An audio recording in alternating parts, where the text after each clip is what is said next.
Eu me sinto privilegiada por estar aqui com vocês, por estar na igreja, na casa do Senhor. E para você que está sentindo alguma dor, seja no corpo, ou interna, ou na alma, eu creio firmemente que não há nada que a proximidade de Deus não cure. Não há nada. Nós acabamos de ouvir um testemunho na vida do Carlão, na luta dele contra o câncer, e Deus tem mantido ele de pé. Nós temos ouvido tantos milagres, e às vezes a gente quer qualificar os milagres, né? Qualificar os milagres. Aquele milagre foi um grande milagre, mas quantos milagres Deus tem feito em nosso meio? Quantas coisas maravilhosas Deus tem feito em nós. Quantos livramentos Deus tem nos dado, sim ou não? Quantos livramentos? Não dá para a gente enumerar, porque tem alguns que a gente nem conseguiu ver, tem alguns que a gente nem conseguiu enxergar. Eu quero compartilhar com você hoje, eu estou numa guerra aqui, para variar, sobre o Salmo 23. Quantas vezes a gente já falou, né? A gente já leu esse salmo, a gente tem esse salmo aberto lá na nossa casa, às vezes empoeirando, né? A gente sabe de cor a oração, e a gente ora esse salmo, mas eu gostaria de compartilhar com você sobre esse salmo, porque muitos de nós está sem enxergar. Muitos de nós está dizendo assim para si mesmo: eu não consigo ver nada. Muitos de nós está dizendo assim: eu não estou enxergando nada. Eu não consigo ver saída dessa situação. Eu não consigo ver luz no fim do túnel. Eu estou sem perspectiva. E isso é uma fala do estressado, né? Quem já estressou todas as possibilidades, já pensou em todas as saídas. Eu louvo a Deus, e enquanto a gente estava cantando aquele hino, a bondade de Deus, sobre a bondade de Deus, eu louvo a Deus porque eu cresci num ambiente cristão, a minha família e familiares são de pastores, e o meu pastor é meu irmão, é meu pai, né? E só que você, às vezes, fala: eu não tive esse privilégio, ou você tem essa vitória, ou você tem essa postura, porque você nasceu num ambiente cristão. Você nasceu num ambiente que favorece. Então, para você estava favorável. Só que eu gostaria de dizer para você que quando você vem para a família de Deus, você tem uma refamília, você está numa nova família. E numa família que agora é uma família super poderosa. Porque é uma família de muitos irmãos, é uma família de muitos pais, é uma família de muitas mães. É uma família que vai cuidar de você e vai andar com você. Mas é uma família principalmente também que vai, diferente da sua família, te desafiar em todos os sentidos. Porque a mamãe, às vezes, passa a mão na cabeça do filhinho. O papai, às vezes, finge que não vê. Mas o papai do céu, o papai do céu, com ele não tem jeito. Ele não tem medo de confrontar. Aliás, ele não tem medo, porque ele é o amor, e o amor lança fora o medo. O papai do céu, ele não tem medo de dizer as verdades para nós. A nossa família que está, essa refamília que está aqui, vai te cutucar, vai te desafiar. E às vezes vai dizer coisas que não é Deus que está falando para você. Mas é o próprio Deus testando a sua firmeza, a sua fé, o quanto você está de verdade com Ele, o quanto de verdade você está caminhando, onde está a sua mente, se a sua mente está aqui ou está lá. Lá onde? Lá em algum lugar que não é a vontade de Deus. Então, uma coisa que a gente precisa... Olha lá, o irmão Sebastião chegou. Uma coisa que a gente precisa muito, uma coisa que a gente precisa muito e rapidamente é entender que vocês que estão participando na terça-feira dos estudos passaram por Abacuque, sim ou não? E o Abacuque, ele fala uma coisa muito poderosa lá no capítulo 2, versículo 4, que é: o justo viverá pela... O justo viverá pela... O justo não viverá pelo que acredita. O justo não viverá pelas suas percepções. O justo não viverá por aquilo que ele acha. O justo não viverá por aquilo que ele imagina ou por aquilo que ele decide por si só. O justo viverá pela... O justo viverá pela... O justo não viverá pelo julgamento que ele tem das coisas. Porque provavelmente eu já te julguei equivocadamente. Mas a justiça divina, ela é perfeita e poderosa. Então, se o justo não vive pelo julgamento do que ele vê, nem pelo julgamento dos outros, não importa o que aconteça, ele, em fé, permanece. Está comigo?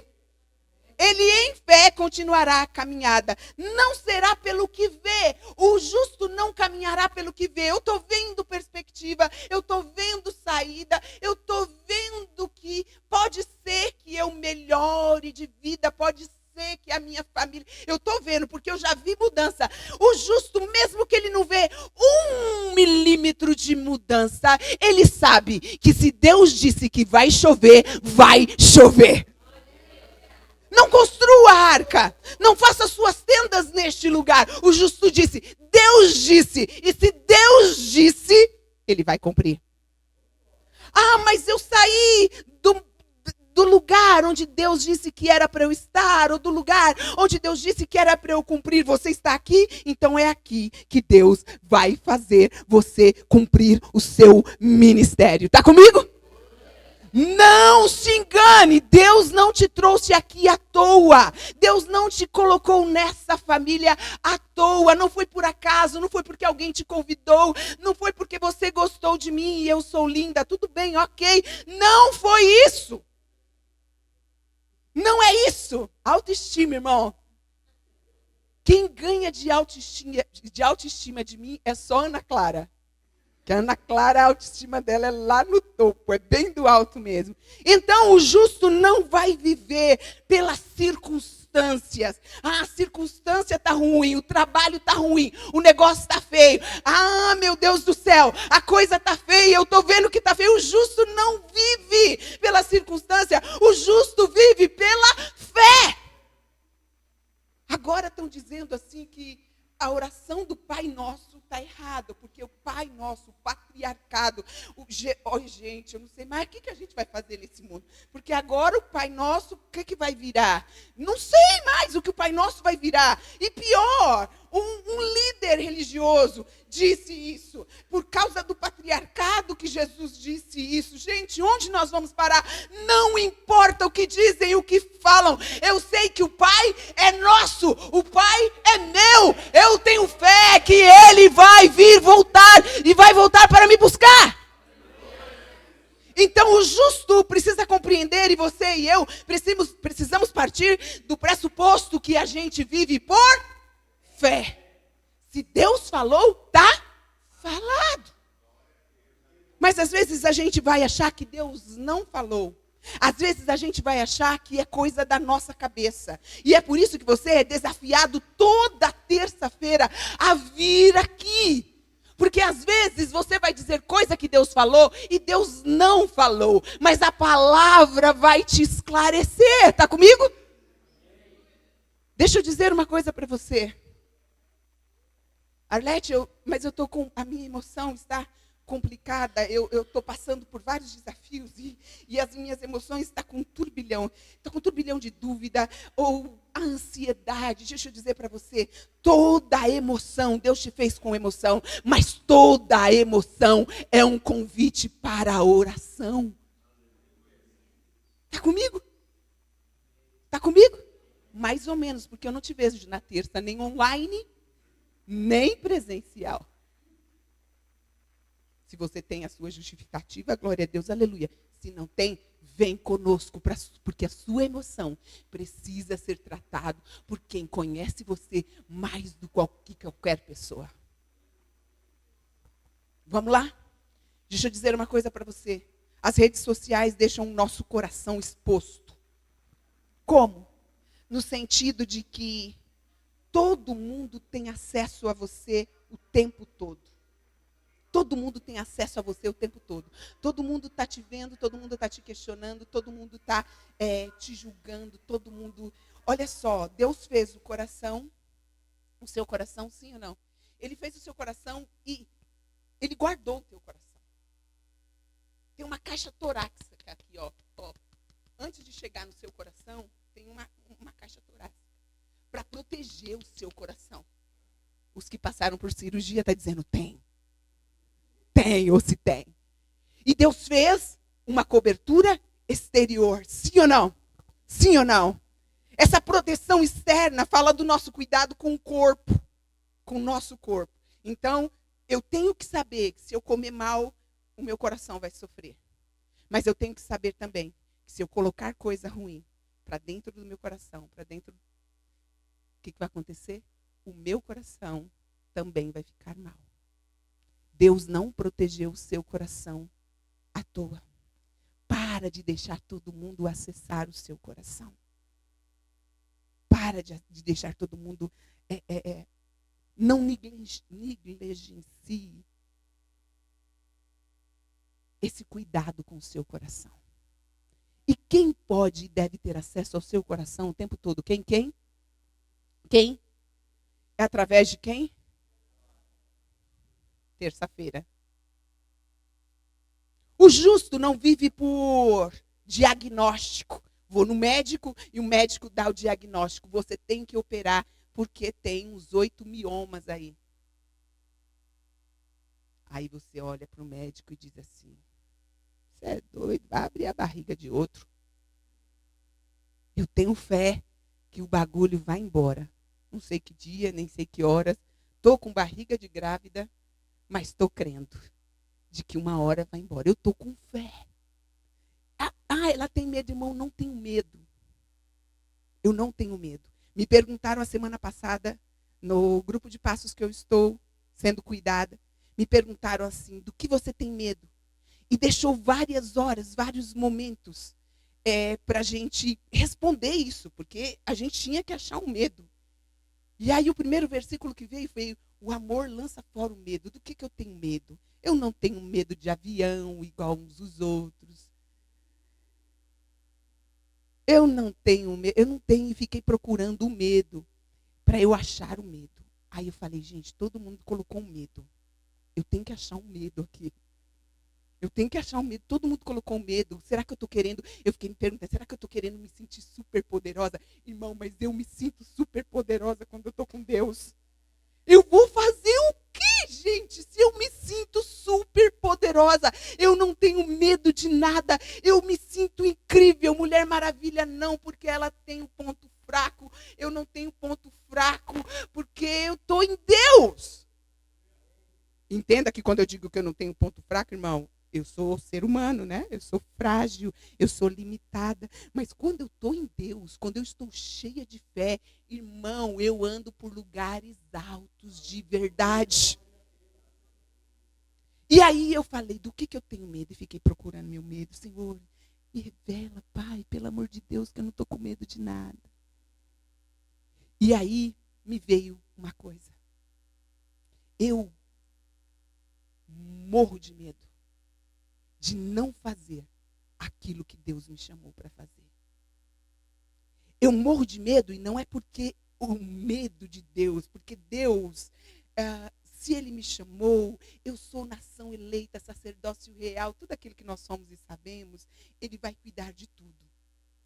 Mas o medinho de passar por aqui e não viver o meu potencial máximo, o medinho de não fazer aquilo que tudo que eu posso fazer, que Deus me chamou para fazer, que Deus me comissionou para fazer. Há um medinho de deixar de, pelas minhas limitações, pelas minhas emoções, não pregar a palavra de Deus, não falar do amor de Deus.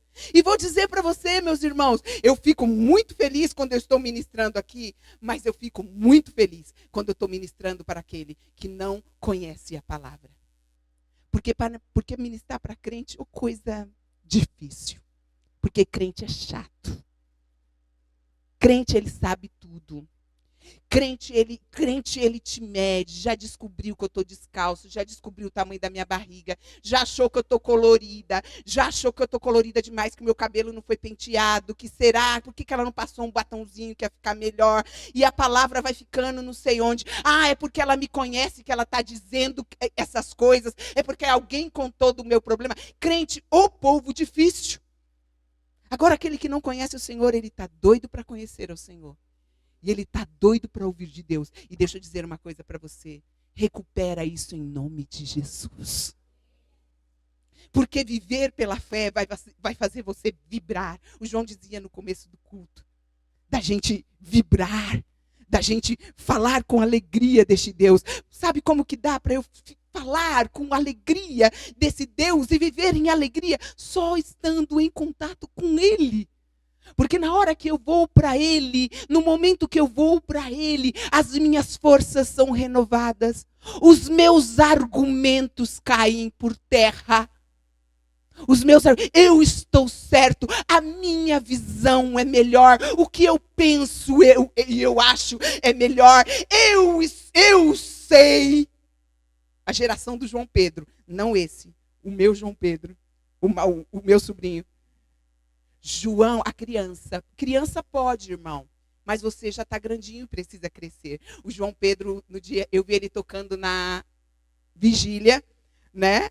Postaram ele tocando na vigília. Aí eu fiz um vídeo no outro dia. Na segunda eu fiz um vídeo com ele. Falei, João Pedro, da hora você tocando, hein, irmão? Muito bom. Falei, você precisa ir aprender com o Flávio, fazer um curso. Não, tia, eu sei. Ele sabe. Ele sabe, ele não precisa aprender. Agora, quantos aqui acham que o João Pedro precisa aprender? E por que você acha que você não precisa? É fácil achar que o outro precisa, sim ou não? É fácil dizer, o outro precisa disso, a Vera precisa mudar nisso, a Vera precisa baixar a bola, mas eu não preciso. É fácil. Ah, Deus. Esse foi o início. Vamos para... Crente não vive por diagnóstico, pelos prognósticos, pelas probabilidades. Crente vive pela... O crente não vive pelo que ele sente. O justo não será e não viverá de emoções, de convenções, do que acham, do que pensam, do que estão deliberando agora. Alguém me disse assim, cuidado a maneira que você fala que vão te cancelar. Eu falei, quem vai me cancelar? Falei para Dani. Falei, quem mesmo vai me cancelar? Quem tem a ousadia de me cancelar? Quem tem? Vai me cancelar onde? Na rede que não é social? É lá? É lá, vão me cancelar lá na rede que não é social. Ei, deixa eu dizer para você, eu estou pouco preocupada com essa rede que não é social. Eu estou preocupado com pessoas que não olham no olho e não falam com você e não querem viver com você e não sabem da sua dor. Você vai me cancelar? Eita, tá ótimo. Ninguém vai me cancelar? Já tá ótimo. Você vai me cancelar? Então, às vezes, nós estamos preocupados com aquilo que não é o foco. O justo viverá pela fé. Vão dizer todo tipo de coisa. Nos últimos tempos aparecerão entre vocês falsos pastores, falsos profetas, falsos mestres. Quem seriam esses falsos mestres? Aqueles que estão acessando o nosso coração o tempo todo através das redes sociais e fazendo a gente duvidar até que o Pai Nosso é Pai Nosso. Cuidado com quem acessa o seu coração. Ah, eu sei como eu sei. Não é fácil viver pela fé. Não é fácil. Porque viver pela fé é dom de Deus. É Ele quem dá a fé. Viver pela fé é um dom da graça de Deus. É o fruto da obra do Espírito Santo, comprada pelo sangue de Jesus Cristo. Viver pela fé é uma arte que se aprende a cultivar. Eu cultivo. Todos os dias eu encontro com aquele que é o dono da palavra. E aí, quando o bicho pega, quando as circunstâncias, quando as coisas ficam difíceis, eu não me dobro. Mas resiliente que eu sou em Cristo, eu me levanto e prossigo para o alvo, que é Cristo. Mas isso eu não vou conseguir se eu não for para Ele, se eu não for para Deus. Olha, nós somos ministrados no começo do ano, através do pastor Jair, intimidade, Tiago 4, capítulo 4, versículo 8. Nós estamos em julho, é a metade do ano. Julho, metade do ano. Em que você mudou a sua vida espiritual desde que nós estamos sendo ministrados sobre intimidade? Onde você mudou? Onde eu mudei? O quanto mais eu li a Bíblia? O quanto mais eu busquei a Deus? Essa é uma pergunta que você precisa se fazer. Porque deixa eu dizer para você, sem intimidade, sem fé, é impossível ver a Deus. Então, na hora que o bicho está pegando, na hora que as coisas estão difíceis, quando nós estamos em Deus, e eu vou dizer para você, como é difícil a gente orar como a gente está ferido, sim ou não? Como é difícil a gente ficar cheio de fé quando a gente está com dificuldade financeira, quando a gente está vendo o bicho pegando, e quando a gente está vendo que a circunstância, a conta está chegando para pagar, as coisas precisam ser organizadas, o gás acabou, tudo aconteceu, e aí... Como é difícil. Só que para chegar nesses dias da dificuldade, eu preciso estar o quê? Alimentado. Está comigo? Forte. Ouvindo essa palavra e colocando em prática. Porque, de repente, agora você não está com essa dor, mas o mundo diz que, a palavra de Deus diz que no mundo a gente teria as aflições. E a gente vai passar por aflição. Não tem jeito. Nós passaremos por momentos difíceis. Não tem jeito. Mas como o cristão reage no momento da dificuldade? Obrigada, Iris. Nós vamos lá para onde mesmo? Salmo 23.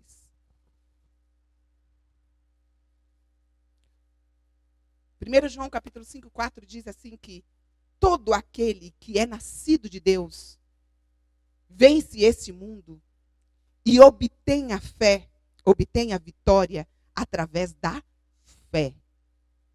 A sua vitória vem através da? A sua vitória vem através da? Mas, irmão, deixa eu dizer uma coisa. Não é uma fé que é uma fé boba, sabe? Uma fé que, como eu vou dizer, que não é uma fé racional. Porque a nossa fé, não é que é uma fé racional, a fé ela não é racional. Mas a fé não é uma fé que esquece o racional. Muito pelo contrário. A nossa fé, ela serve, a nossa racionalidade serve para nos levar para a nossa fé que está em Cristo Jesus e para vencer. A nossa fé ilumina o caminho do nosso raciocínio. Porque quando eu não estou em fé, às vezes eu raciocino com a minha mente carnal. Às vezes, quando eu estou em fé, Deus já te livrou de tantas coisas, sim ou não? Mas chega um momento que a sua fé está tão em você mesmo, que você não consegue ver que Deus pode mudar essa situação. Às vezes a sua fé está tão em você mesmo que você não se sente capaz. Porque você está na força do seu braço.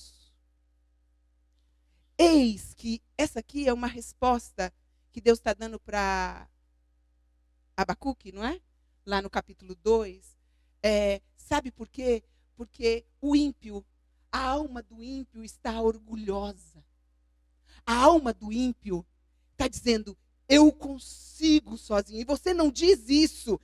Você não verbaliza isso. É através da sua atitude. Você fala, não, tá ok. Eu consigo. Eu dou conta. internamente você diz, e isso é uma alma orgulhosa, é alguém cheio de orgulho. A sua alma não está reta em quem? Reta em Deus. E como que a gente deixa a alma reta em Deus? É por isso que a gente se encontra na terça-feira, para a gente compreender a palavra e iluminar a nossa vida através da palavra. Porque senão vai entrar ano e sair ano, e sabe o que vai acontecer, meus irmãos? Nós vamos andar mais ou menos na presença do Senhor. Ora feliz, ora triste. Ora feliz, ora mais ou menos. Mas o justo, quem é justo aqui? Nós somos justificados por Deus. Amém? Ele que nos justifica. Eu errei, eu pequei, mas o sangue de Jesus foi derramado na cruz do Calvário. Eu creio e eu tomo posse. Eu tomo posse do perdão. Mas, Arlete, nem eu me perdoo pelo que eu fiz. Como que... Ok, Deus me perdoou, mas eu não me perdoo. Parabéns, alma orgulhosa. Quem é você na fila do pão para desperdoar o que Deus perdoou? Quem? Quem, alma orgulhosa? Quem é você? O justo viverá pela... Uma fé que não descarta a razão. Uma fé que não dispersa o sofrimento. A fé que não desperdiça a tribulação. Quando vem a tribulação, aí eu venço ela. E depois eu abençoo os frutos que aquela... Eu abençoo a vida dos outros com os frutos do que aquela tribulação fez em mim. É poderoso demais. A fé, ela não dispensa a razão, porque estando na crise, sim, eu não estou na crise, eu estou em Cristo. Sempre a gente está em Cristo, mas a gente vai passar por crise. Às vezes até crise de fé. Mas aí você está tão cheio de Deus, está firmado na palavra, que na sua crise de fé, na sua crise mais profunda de fé, que você está perguntando, Deus, você vai deixar esse povo agir assim até quando? Igual a Abacuque, né? Até quando, Deus? Esse povo ímpio, esse povo que... Abacuque está preocupado em ser Deus meio, né? Quem é você para perdoar? Tal. Só que se você ler o Abacuque, você vai perceber que, diferente dos outros profetas, o que Abacuque fez? Abacuque não pediu para Deus mudar de ideia. Deus, perdoa, tal. Deus, né, e tal. Deus. Deus. Abacuque assumiu que Deus ia trazer dificuldade, ia trazer um tempo ruim para aquele povo. Mas ele queria compreender. Ele queria entender Deus. Então tem perguntas que você precisa fazer para Deus, não precisa ter medo, não. Pode perguntar para Deus, porque Ele vai te responder. E Abacuque, ao fazer os seus questionamentos, lá no capítulo 3, ele fala e faz aquela oração. Depois dele toda a treta com Deus, depois dele discutir com Deus, ele fala aquilo que para nós parece tão simples, só que foi gerado num momento tão poderoso na vida de Abacuque, e às vezes a gente não quer passar pelos processos difíceis para a gente clamar e dizer, ainda que a figueira não floresça, eu não estou vendo a grana entrar na minha conta, eu não estou vendo a minha família se estruturar como eu gostaria, eu não estou vendo os meus talentos sendo investidos, ainda que a figueira não floresça, que não haja fruto na vide, aliás, que o fruto da oliveira minta, ainda assim eu me alegrarei no Senhor. Não andarei carrancudo, porque eu aprendi que é uma ordem de eu dar graças, não por tudo, mas em tudo dar graças ao meu bom Deus. Oh, aleluias. Nós submetemos, nós não anulamos o nosso raciocínio de maneira nenhuma. Nós não anulamos a razão. Nós submetemos a Deus com fé aquela crise. E como? Em oração. Está em crise, irmão? Vem orar. Não está em crise? Vem orar. Porque os momentos difíceis surgirão. Os momentos de você dizer não para aquilo que vai vir à sua frente e é para você dizer não, vai chegar. E aquilo que você precisa dizer sim, vai chegar. E você precisa estar em Deus. Para em Deus, com fé, com a força de Deus, com a graça de Deus, você dizer não para aquilo que não é bom para você. E dizer sim para o que é muito bom e que Deus vai fazer. Porque toda vontade de Deus é boa, é perfeita e é agradável. Amém? A razão precisa da luz da fé. A fé ilumina. A fé ilumina. Estávamos dizendo agora, acho que era eu, Damião, não sei quem estava no grupo, quem estava ali no café da manhã. Deixa eu dizer uma coisa, irmão. O café da manhã aqui, não é porque não tem café da manhã na sua casa. Às vezes não tem mesmo, né? Porque lá em casa, irmão, é difícil rolar um pão francês. Na minha casa não tem, então não vejo a hora de chegar domingo, manja. Então não é. O café da manhã é o momento que nós estamos convidando você para conhecer outros irmãos que não pertencem ao seu grupo de relacionamento. Amém? O café da manhã é para isso. Ah, não, já tomo café em casa, eu não preciso ir. Não, mas o café da manhã não é sobre o café. É relacionamento, né, irmão? Roberto, é relacionamento. Por isso que a gente quer tomar aquele cafezinho com você. Amém? Não é porque você não tem café. Abra sua Bíblia, enfim.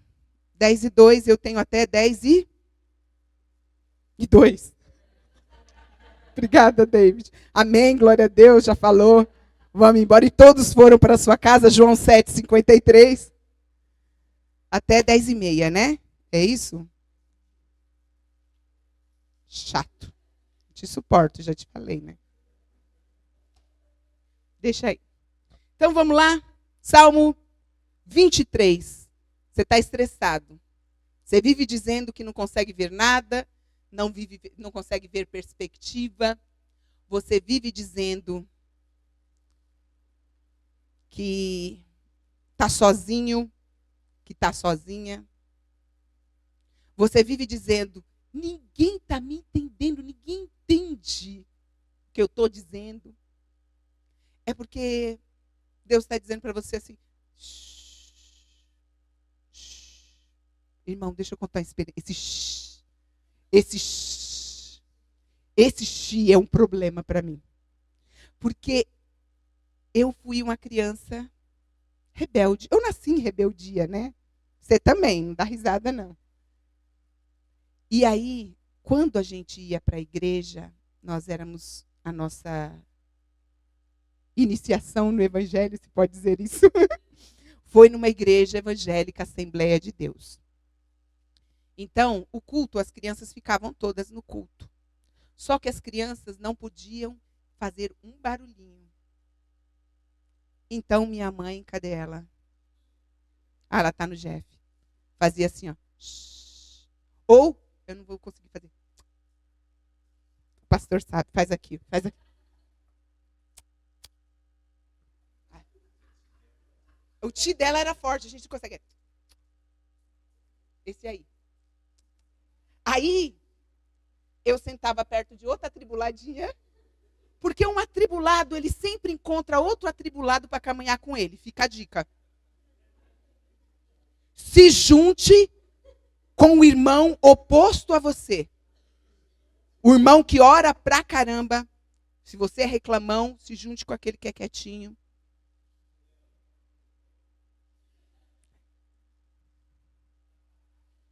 E aí, irmão, para não fugir logo da palavra, eu sentava assim. A atribuladinha da Gislaine, lembrei o nome, que era apaixonada pelo meu irmão, sentava do meu lado. Aí, a gente fazia assim.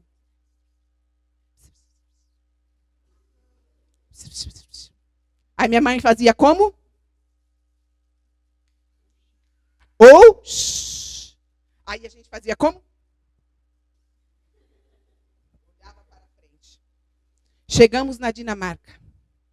Entramos no metrô.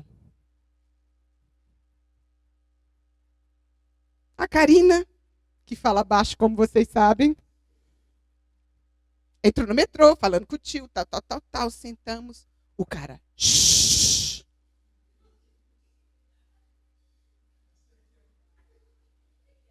Irmão, vem uma revolta lá do fundo.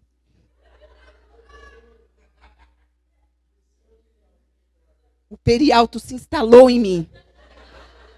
Eu lembrei lá da minha infância. A gente tem que tratar a infância. Aí eu, caramba, que negócio de xixi? Pode continuar falando, Karina. O Antônio Carlos. Não arranja encrenca, perialtense. Fica quieta, cala a boca. Aí o cara, com aquela cara, irmão, ele estava com arminha. Sabe aquelas arminhas de brinquedo? Aquelas que dá tiro. Bem grandona. Ele fez assim para mim. Os dois sentados de costa para ele atrás da pessoa, eu aqui na frente vendo aquele cara com... Aí ele... Aí a Karina falava uma coisa baixinha, eu falei, pelo amor de Deus, cala a boca. Aí eu falei assim, meu Deus, que raiva. Esse lugar aqui que tudo é caro, agora a gente não pode nem falar dentro do metrô. Detalhe, o cara levantou com esse pé aqui. Quer dizer, você não está entendendo minha língua? Lê aqui, ó.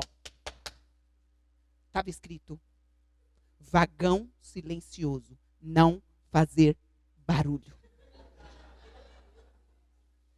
Ou seja, todas as pessoas que entram naquele vagão, elas não querem conversa, elas não querem papo. É para ficar quietinho. Lá não pode fazer, não pode ligar vídeo, não pode... Não, sabe aquele seu funk que você ama? Não pode colocar no metrô.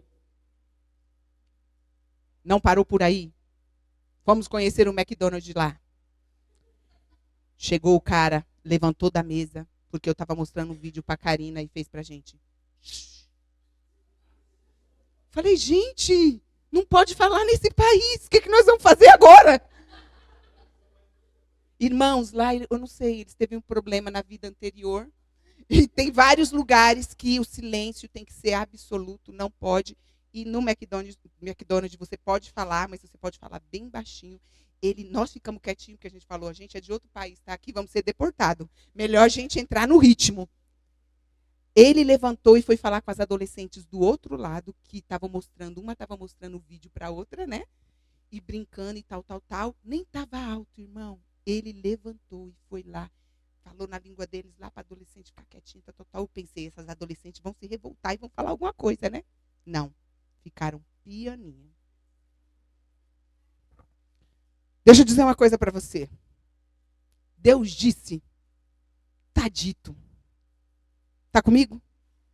Deus disse, está dito. Então não adianta eu tentar adaptar. As pessoas vão tentar adaptar o evangelho. E por isso que você precisa vir aqui conhecer a palavra, porque algumas pessoas vão querer te adaptar e vão jogar dúvida na sua mente. Mas você vai estar embasado com a palavra e aí firme na palavra, você vai vencer os dias maus. Você vai vencer os dias maus. Os dias que as dúvidas vierem. Então, se Deus disse, Arlete, que não é para você adulterar, então você não vai adulterar. Se Deus disse, Ana Clara, que não é para você roubar, não é para você roubar. Se Deus contou que Moisés saiu...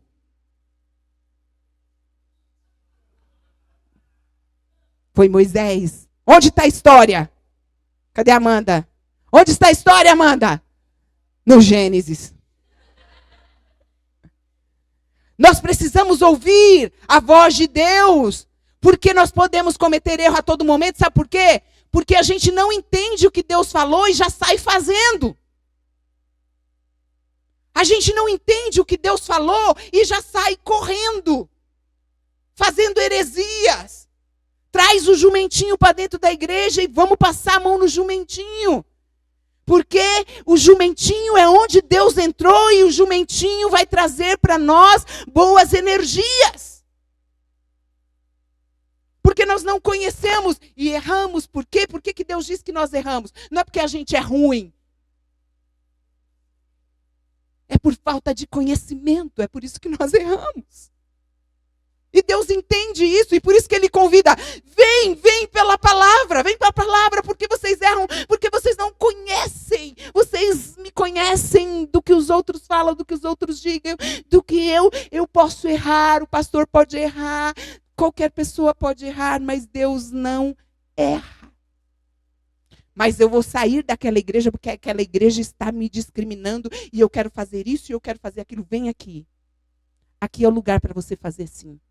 Ah, mas o pastor não vai deixar. Briga com o pastor, mas não sai da igreja. Porque aqui é a tua família. Porque aqui é a tua casa. E se o pastor vê que ele está equivocado e que você está correto, ninguém te segura. Nem o pastor. Amém? Porque pastor não é Deus. A pastora não é Deus. O seu líder não é Deus. O seu líder não entende tudo. Ele não sabe tudo. Ele está com você para caminhar com você. E sabe para que o líder está com você? Para que se você cair, ele pode te levantar. Não é para mandar na sua vida, não. Não é para mandar na sua vida. É para que se você cair, ele está perto e te ajudar. Não é porque ele sabe mais que você. Ouve isso.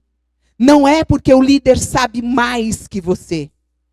É porque ele está caminhando há mais tempo com você. Ele está caminhando mais tempo com Jesus que você. Então, por algumas coisas que você vai passar, ele já passou. E ele pode te ajudar. Ele pode ajudar você a se levantar. Amém? E se ele quiser mandar em você, você fala com nós, que nós dá 3 tapão na cara dele e ele entra na linha de novo. Porque aqui ninguém larga a mão de ninguém. Nós estamos juntos de verdade até Jesus voltar. 10:13. O Senhor é meu pastor.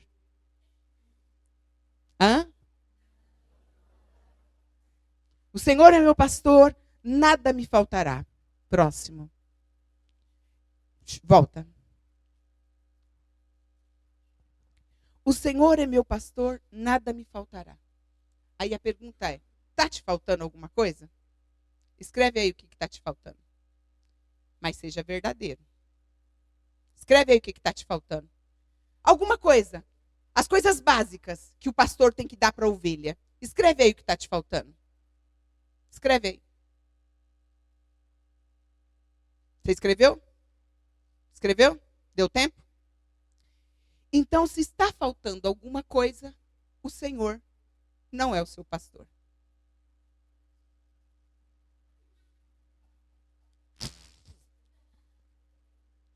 Mudou de ideia, Júlia? A Júlia se entregou aqui. Ó. Então, o Senhor não é seu pastor. Ah, mas me está faltando. Não está faltando. Não está faltando, irmão. Olha para a sua vida. Olha rapidamente. Você tem um teto para dormir? Tem? Tem uma casa para voltar? Tem comidinha para comer? Tem internet? Tem até internet. Jesus não tinha internet. Você tem até internet. Tem, né? Tem, né? Então nada está te faltando. Você só precisa alinhar agora a sua visão. Porque você olhou aí e falou, está faltando o meu carro do ano, está faltando a conta para pagar. Você vai pagar.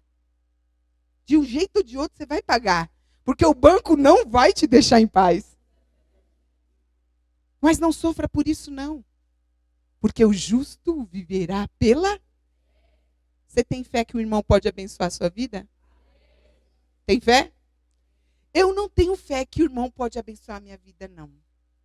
Mas eu tenho fé em Deus. Então, se você tem fé em Deus, Deus vai fazer o irmão abençoar a sua vida. Mesmo que você não tenha fé nesse irmão que está aí do seu lado. Você olha para ele e fala, não tem R$1. Só tá que engorda. Come, come, come e não trabalha. Né, Guga? Mandou até beijo para mim. Olha que bênção. Amém? Nada me faltará, eu não tenho falta de nada. Sabe o que aconteceu com Davi? É uma oração. Ele passou por várias coisas. Ele passou por vários perrengues. Mas ele, que era um pastor de ovelha, ele sabia que se o Senhor era o pastor dele, porque o pastor não abandona a sua ovelha, o pastor cuida da ovelha, ele tinha convicção, o Senhor é o meu pastor, nada me faltará. Próximo, mas não é sobre isso. Ele me faz repousar em verdes pastos, em pastos verdejantes. Ele me leva para junto das águas de descanso. Ou seja, ele me faz compreender que eu preciso ter o sábado na minha vida. Não adianta você trabalhar e não descansar. Deus quer te levar a pastos verdejantes. Descansa. Descansa nele. Você não vai ficar rico por muito trabalhar. Próximo. Refrigera minha alma. Guia-me pelas veredas da justiça por amor do seu nome. Pelas veredas da justiça. Que justiça? A dele. Porque a minha justiça gera em mim ira. Eu quero sair dando porrada naqueles que não concordam comigo, naqueles que não pensam como eu, naqueles que... Mas quando eu vou para ele, quando eu vou para ele, eu não quero exterminar aqueles que não pensam como eu.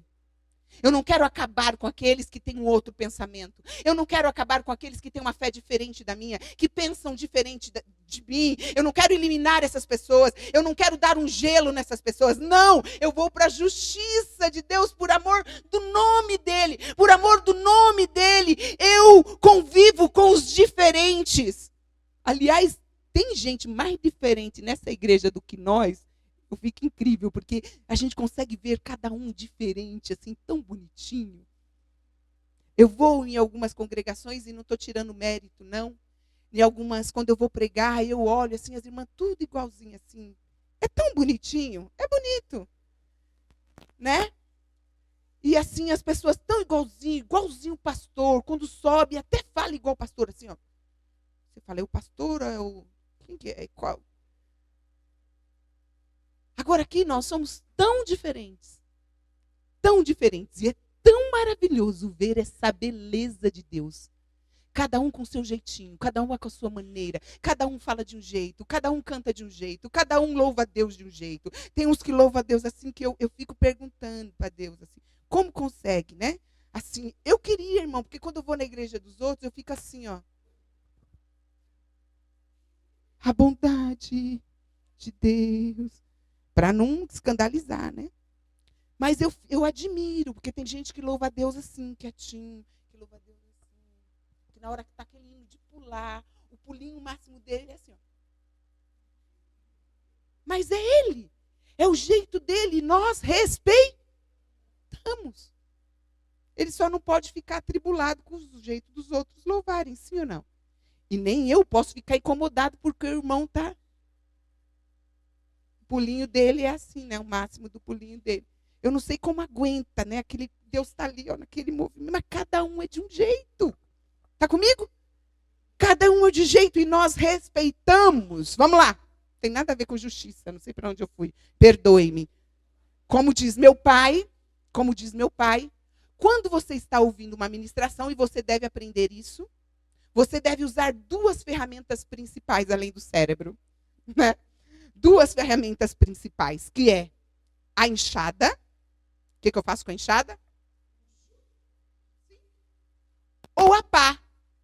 A pá não serviu, que aquela referência que ela deu, aquilo que ela falou, misericórdia. Para onde ela foi? Você pega a pá Só cuidado para não jogar coisa que é preciosa e coisa que você deveria puxar para você, mas você acha que é para o irmão, tá bom? Ainda que eu ande pelo vale da sombra da morte, 10 e 20. Não temerei mal nenhum, porque tu estás comigo. Eu sei que estás comigo, Senhor. Ainda que os meus pensamentos não te alcancem, eu sei que estás comigo, Senhor. Ainda que os meus pensamentos digam não, sei que estás comigo, mesmo quando sou julgado pelo mundo. Troquei a letra. Abandonado, eu sei que estás. Deus, diga, Deus está comigo.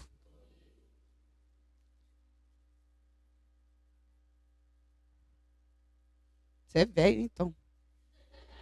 Ele foi, Deus está aqui. É velho.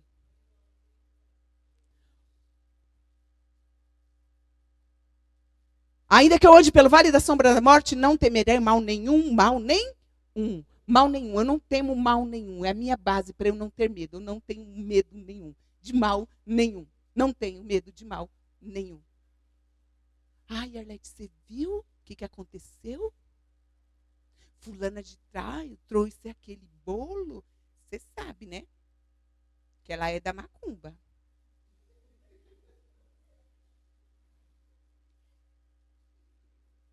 Você sabe, né? Que tem obra aí. O Antônio Carlos olhou para minha cara assim agora. Irmão, que me cancelem. Ai, meu pai. Não temerei mal nenhum, eu tô lendo. Tá comigo? Nem que me cancelem. Você vai comer, irmão. Eu ando de um jeito, eu ando em fé. Se der para mim, eu como. Lembrei do meu amigo Henrico. Se me der, irmão, eu vou comer. Porque eu aprendi ainda pequenininha, com os meus pais, na escola bíblica, que se eu comer coisa mortífera, não me fará dano algum. É nessa fé que eu ando. Ontem, eu dormi com a Ana Clara. Tia, não vai me expor, né? Eu dormi com a Ana Clara, ela anda dormindo e ela fala: ô tia, tá tudo bem? Tá tudo bem, Ana Clara. Mas ela estava dormindo. E antes de dormir, ela falou assim: mas a gente não vai orar? Aí eu já tinha feito a minha oração, né? Porque eu deito e já vou falando com Deus. Deus, você está ligado nos movimentos e tal. Mas eu acho que ela queria ouvir minha oração. Não, eu ouvi você orando. Você é mulher de oração, não tenho dúvida, é isso que eu estou dizendo, mas acho que você queria. Acho que ela pensou. Essa mulher vai dormir, não vai orar, gente. Às vezes nós queremos ouvir a oração do irmão. Porque às vezes a gente está se sentindo só. Não é o caso da Ana Clara? Ela queria puxar minha orelha mesmo, que eu bem conheço. A gente quer estar aqui nas 6 horas da manhã ou online e ver o irmão orando com a gente. Porque vai fortalecer a nossa fé. Vai fortalecer a nossa fé. Eu não estou sozinho. Eu não estou sozinho. Eu não estou sozinho. E não é porque a pessoa tem um senso de solidão. Não é isso. Não dá para explicar. Aliás, dá para explicar. É porque Deus nos fez seres relacionais. Então, quando a gente está junto, a gente se sente mais forte. Quando a gente está junto, a gente sente que lá no grupo onde eu estou, eu compartilho sobre a minha vida, sobre a igreja onde eu sirvo. E aí, uma líder, a nossa líder, falou para minha tia, falou assim: olha, a sua sobrinha minha tia da Ibabe, né? Falou assim, nossa, sua sobrinha, ela é muito amada, né? Ela fala lá da igreja dela com muito amor, com muito... Eu sinto que ela é muito amada. Né? E minha tia me deu o feedback. Aí eu falei, querida, eu falei para minha tia, eu sou igual o João, o apóstolo João. Jesus não disse que ele era o filho amado. Mas ele se sentiu filho, já deu a letra. Eu sou filho amado. Né? E de verdade eu sinto isso. Eu sinto que eu sou amada por Deus. E você tem que tomar posse disso. Porque você é amada por Deus. E quando nós temos essa identidade muito clara de que somos filhos amados de Deus, nada faz a gente parar. E como que a gente se sente filho amado de Deus? Nos relacionando. Porque a gente vê Deus chamando a nossa atenção através do irmão, através da palavra. Mas o que eu queria falar, e não vou falar, porque acho que era o que eu queria falar, né? Não era Deus, de que tu estás comigo. E que o bordão e o cajado de Deus, NAA, né? NAA. Dá para mudar essa versão aí não para mim, Elô?